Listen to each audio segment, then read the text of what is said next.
महाशिवरात्रीच्या पवित्र दिवशी महाकुंभ 2025चा भव्य व दिव्य समारोप संपन्न। 1,53,00,000 भक्तांनी पवित्र गंगेत स्नान केले, तर आतापर्यंत 66 कोटींहून अधिक भाविकांनी आस्था दर्शवली।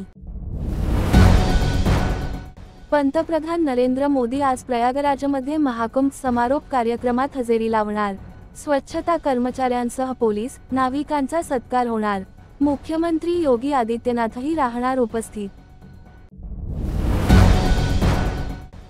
स्वारगेट बस स्थानकावर 26 वर्षीय तरुणीवरील बलात्कार प्रकरणी राष्ट्रीय महिला आयोगाने स्वतःहून दखल घेतली। आरोपीला तातडीने अटक करण्याचे आदेश।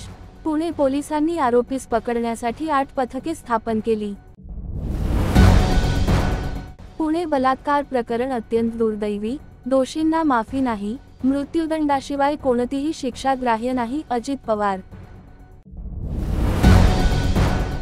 मुख्यमंत्री रेखा गुप्ता आज विधानसभा अधिवेशनात त्यांचा प्रस्ताव सादर करणार।